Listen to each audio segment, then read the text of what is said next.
Here we go. We were talking, or we talked on different subjects a lot. One of them was Social Security, Right. right? And how it's running out of money, and supposedly by 2030, 30, 2000 something. yeah, it's going to be out of money, or Significantly reduced reduced, right? benefits. And so you had a way to fix Social Security. Right. Why don't you describe what your thoughts were on that? Okay.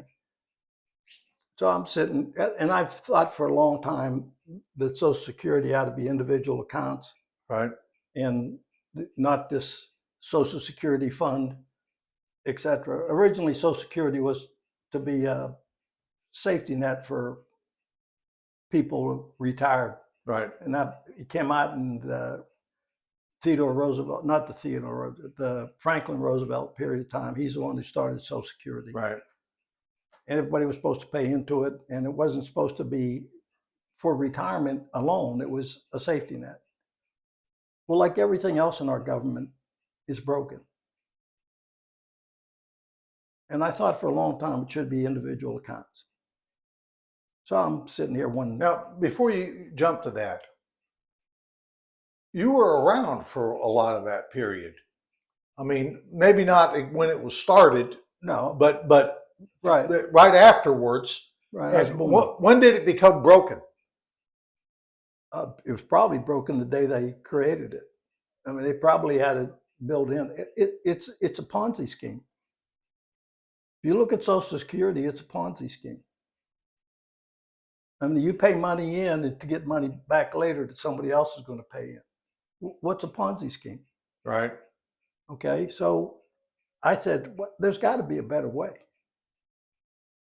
And of course, AI is available now, so you don't have to do a lot of research on your own. And how accurate AI is, right? You can make your own decisions on how accurate it is. But I asked one day, how much annually do we pay for Social Security?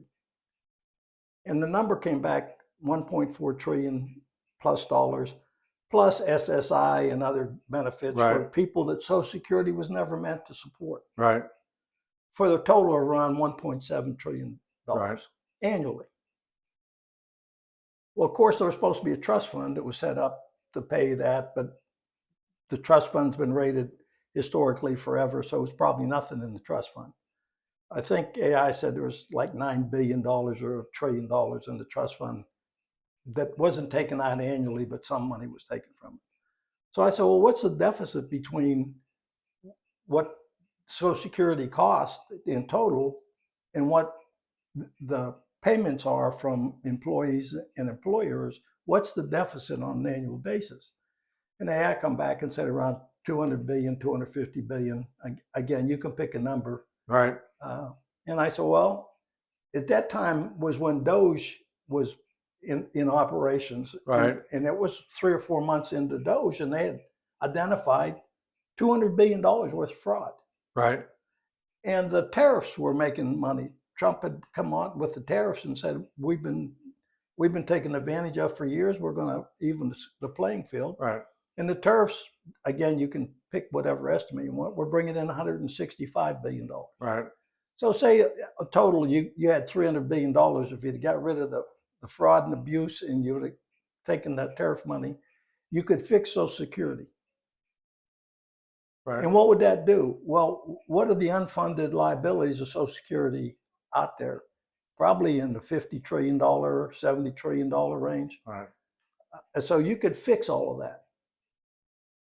And the government couldn't steal money from the Social Security fund. All right. Now, how about we had talked about just getting rid of it altogether? Yeah, that's where I'm going. Okay. All right. Okay, so how do you do that? Well, you have to take a point in time and say people at this age are going to receive traditional Social Security.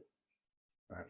And you have to do the mathematics for them to continue to contribute and their employer to contribute and have an ability to make up the fund difference that's not coming in from other people. And it's a mathematical exercise. Right. Okay, so my $2 million, $3 million, $1 billion may be off. Right. It might be $6 billion a year. But if today, since that time, if you look at the fraud that has been identified, you have the government saying we could balance the budget if we got rid of the fraud. So now you're talking of $1 trillion of fraud. Right. I mean, think what the country could do with $1 trillion to fix the systems that are broken and to get out of debt so we're not in debt Right. with unfunded liabilities down the road of 175 trillion, $200 trillion. So you take a period of time, and you say these guys, and I said 55, 55 years and above, you're going to be on the Social Security plan. People below 55, their money is going to go to, they're going to create individual funds, and their money, a big chunk of money they paid into Social Security is going to go into that fund. And their contributions and their employees' contributions are also going to go into that fund. Okay. Okay. So now these guys are going to donate 10 years, 20 years. They're going to be donating to Social Security. And you have to do the math. What does that mean for you? Do I save $1 million? Do I save $2 million?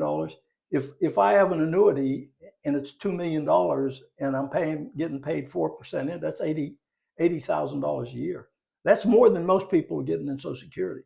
If I have $1 million that I save, that's $40. Well, what your solution is, pick a point in time and start individual accounts. Right.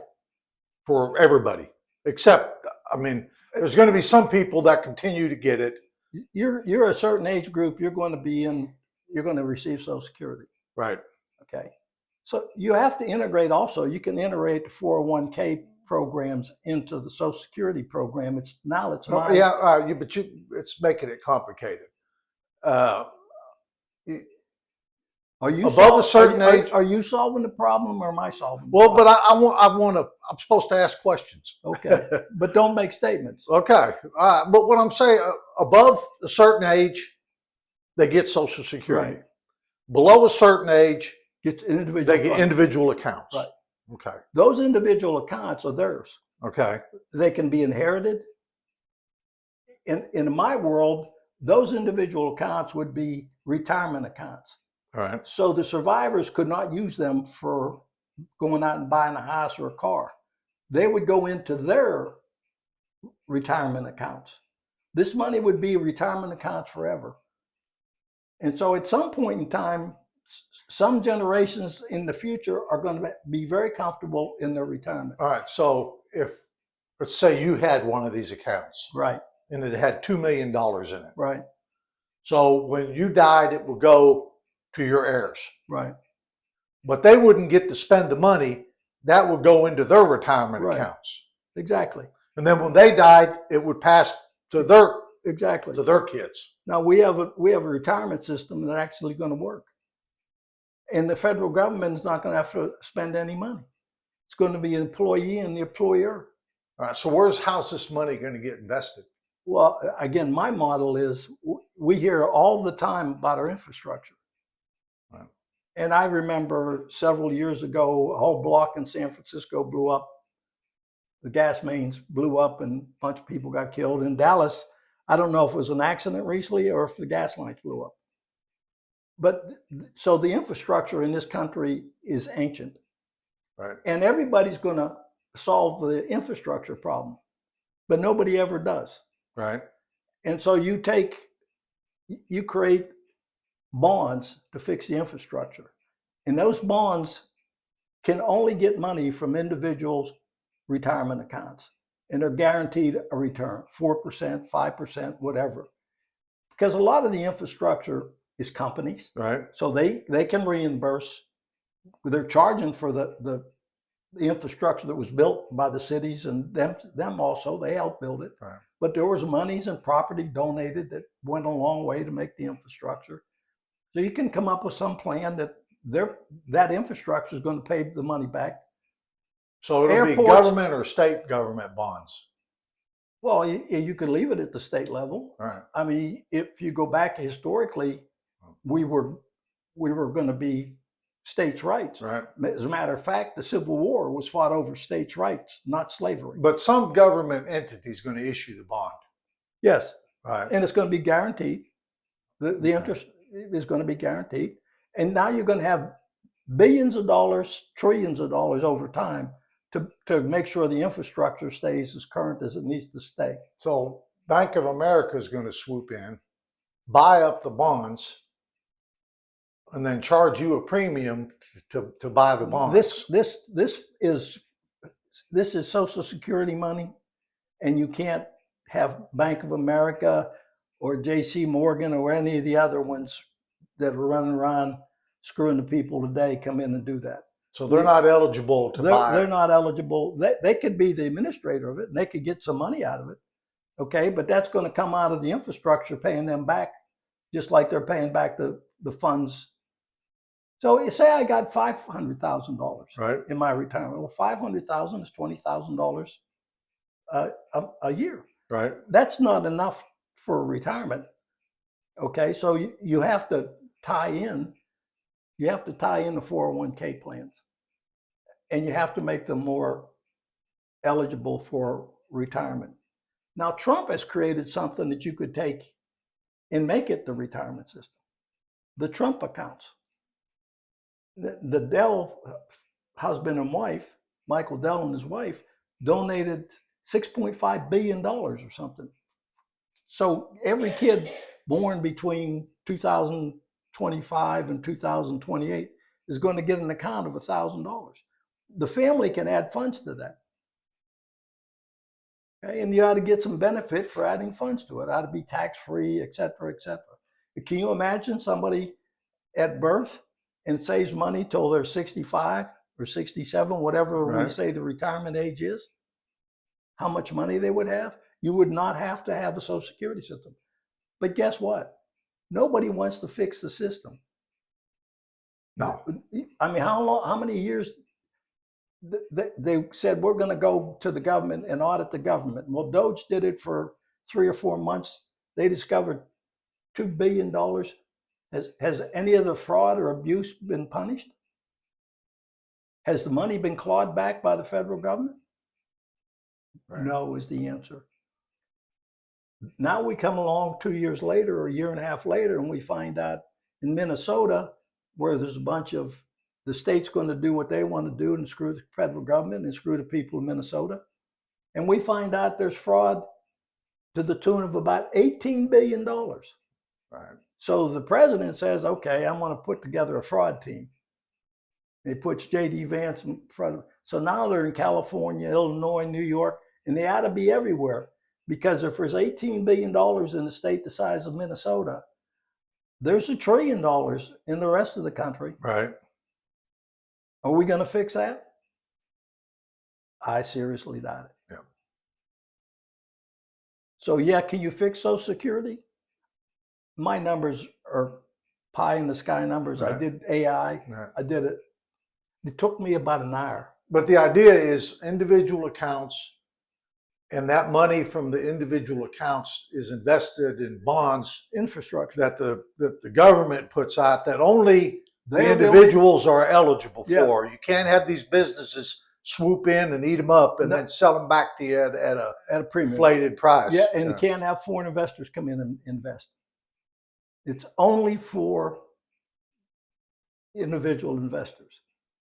Okay, and again, you have to loosen up the rules about how much money people can save for their retirement. Right. But it's doable. I mean, like I said, it took me 30 minutes, an hour maybe. Right. Just that thought process. So I don't have the numbers. I'm not the financial whiz, but it's intuitive to me that you can fix it. Right. Because they're getting $1.3, $1.2 trillion, and their shortfall, 2 trillion, 3 trillion, whatever the number is. Right. And that number could be made up with fraud and tariffs. But of course, the Supreme Court says, no, you're not allowed to get your money back that you've been screwed out of since World War II. You know, that's a tax. Well, that's bullshit. Yeah. So the system is broken. And if you look at the system, where is it broken the worst? The judicial system. Where is it broke? Next to the legislative branch. What do they oversee? What do they oversee? Nothing. I mean, if fraud's going on, what are they looking at? Yeah. How long has fraud been going on? I mean, give me an effing break. I mean, Yeah. so yeah, it's broken, and they don't want to fix it, and the people don't care. Now, you've been around for a long time. When did you notice that it was hopelessly broken? Well, again, when I was a little kid, Right. I loved my country. Right. I wanted to be a Marine. World Right. War II. I told you I learned Right. the Marine hymn. That was the first thing I ever learned to sing, or the song I ever heard. And I went through my 22 years in the service, trusting and believing in my leaders and the government. Right. But when I got out and got into business and worked with people doing government contracts, and just seeing the abuse that was being levied, and nobody cared. I mean, that was a common way of doing it. Nobody cared. And you get involved and you see these guys in politics, you start paying attention. And so you look and say, well, what the hell is Congress overseeing? What's all these agencies for? Right. I mean, what do we do before the agencies? Why aren't we just at states' rights? What's the real role of the federal government? They've taken over everything. Yep. So I don't know. I don't know if that benefits us. No, I do know that doesn't benefit us. Right. Hey, Tata.